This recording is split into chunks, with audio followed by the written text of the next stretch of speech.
Hi, I'm Pastor Rick, and this is Monday of Passion Week. It's the week between Palm Sunday and Resurrection Sunday. I can remember how I felt when I learned that Jesus had taken an intentional journey to the cross. My mind and emotions were desperately asking, why couldn't there have been another way?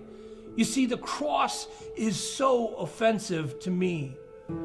According to Mark in chapter 11, verse 11, Jesus entered the temple on Sunday and he looked around and then left with his disciples and returned to Bethany. John records in chapter 2 of his gospel that Jesus cleared the temple of sheep and cattle and money changers. This was early in his ministry, and the religious leaders confronted him on what authority did he do these things. Jesus' response must have seemed absurd when he said, "Destroy this temple, and in 3 days I will raise it up." You see, they missed the fact that he was speaking of himself. In Matthew chapter 21 and in Mark 11, the second cleansing or clearing of the temple is recorded during Monday of Passion Week. When he entered the temple, he was offended to find a marketplace selling animals for sacrifice. And money changers had set up tables exchanging foreign coins for currency to pay the temple tax. I love what commentator Michael J. Wilkins states on how Jesus gets away with this event twice. Wilkins states that early in his ministry, the temple officials were caught by surprise with his actions in clearing the temple. While the second time, there were so many people that had sided with Jesus that the temple authorities dared not act against him.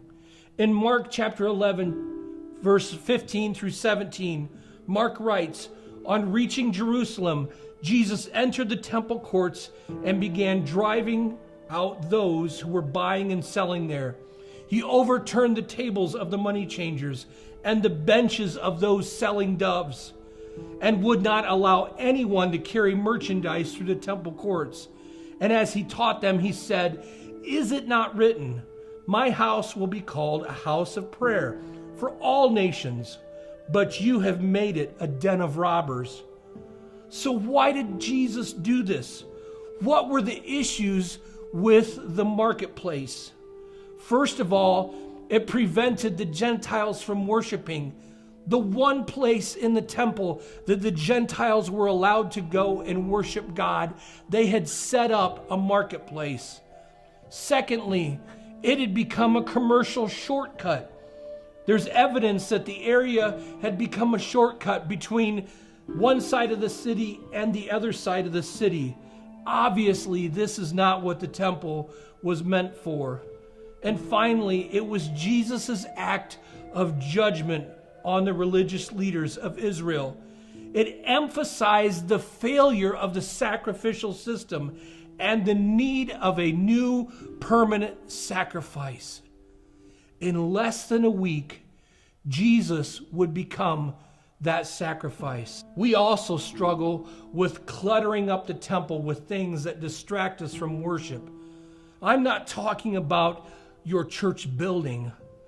I'm talking about you as a Christian, a follower of Christ. And as a follower of Christ, we need to take to heart what the Apostle Paul wrote in 1 Corinthians chapter 6, verses 19 through 20. He writes, "Do you not know that your bodies are the temple of the Holy Spirit, who is in you, whom you have received from God? You are not your own. You were bought at a price. Therefore, honor God with your bodies." When we allow sin in our hearts, we've allowed a robber to take up residence in the temple. What's preventing you from worship? What is causing you to feel distant from God? Why do we feel like meeting together as a church is not necessary? Why are my prayers so lame or non-existent? there is a good possibility that a robber has taken up residence in the temple. And he's set up shop in our hearts. Sometimes the robber has been there so long that he just seems legit. Let Jesus cleanse his temple, which is your heart. Let him remove the junk, tear down the tables, and kick out the animals. Let him arrest the robber and purify your heart. This is Passion Week. Spend some time drawing near to God, and he will draw near to you. It's Monday, and Jesus takes one step closer to the cross.